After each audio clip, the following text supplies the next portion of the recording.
I don't want to live in a police state. Don't be so quick to give up your rights to privacy just because you have nothing to hide.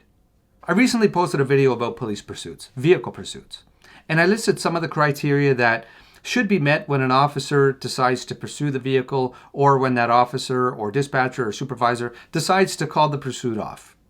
And I wanted to know if it was worth it. And I asked the question, what do you think? I was a little surprised by some of the comments across all platforms where people were ready and willing to give up their privacy and their personal information, their vehicle information, to police services or government institutions everywhere. All right, I'll give you an example. A lot of vehicles these days are equipped with cell phone service. My vehicle is equipped with OnStar. Fantastic service. From my phone, anywhere. I can turn my vehicle on, I can turn it off, I can track it, so find its location, I can figure out the oil life. It's actually a great service.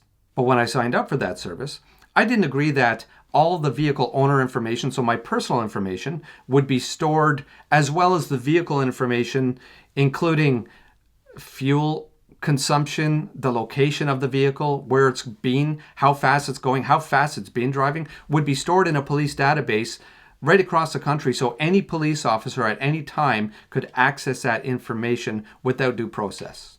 Now, having been a police officer, primary response on patrol, police don't have access to that information right now. There's all kinds of hoops that police have to go through, as they should. The example I gave in the video was a bank robbery. Cliche, I know.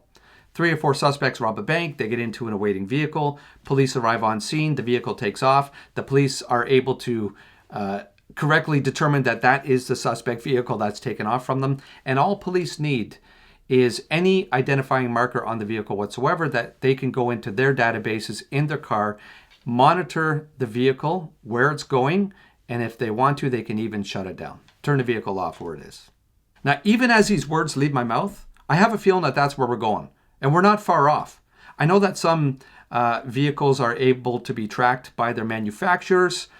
Whether or not or how fast it takes for any government organization, police service, to gather that information from the manufacturer, that remains to be seen. And how it's going to be stored, where it's going to be kept, how quickly the police can access that information remains to be seen. A lot of the same technology in our cell phones is now available in the cars, especially with the touch screens and the apps available and such. I'm going to give you a real example of when police were able to track a phone. This is years ago, working night shift as a police officer. We needed to know the location of somebody. It was an emergency and their lives were in danger. We were able to, the detectives and dispatchers were able to work with the phone company. The phone company pinged the phone. We had the phone number, pinged the phone, and that put police within 2 meters of where the victim was. And it was another police service that actually had to answer where this person was. It was a success and it worked out. There was still a process that needed to be followed. It was quick, but it had to be followed for all kinds of legal reasons, which I agree with. It wasn't as easy as any police officer from their mobile workstation in their vehicle having the ability to find out where this person is, where they're going, just by knowing their cell phone number, for example. Now, here's something else concerning. When police want access to your phone, maybe there's messages, information in here, your location, there's a whole process that must be followed for legal reasons, which I agree with, and it can be a long process. When you sign up for some apps, you're giving away more of that information in some cases to these app developers all over the world than police would be able to get with a warrant. A common excuse I've heard both on the job and off the job is, I don't have anything to hide, so let the police do the thing.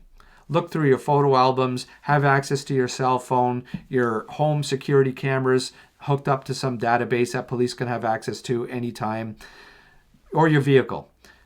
Just because you have nothing to hide, that's a bad reason for law or case law to be changed to give police or any government entity access to your personal information all the time. Listen, I'm not some hypocrite here, okay? I have a law enforcement background. I've been around it my entire life. I didn't even like the fact I was visiting a smaller town with the beach, and the local police service had a drone that was kind of basically patrolling the beach, flying up in the air. I didn't like the idea of a drone above, and I actually felt it was kind of creepy for some reason. That's just me. I would love your input into this. This can be a very, very touchy subject, but I would love to know what you think. And again, I'm sorry to say this, but I kind of have a feeling that that's where we're going anyways. And maybe we're a lot closer than we care to admit. Thanks for watching. I really appreciate you taking the time. Be safe out there. Look after one another. And perhaps we will see you again.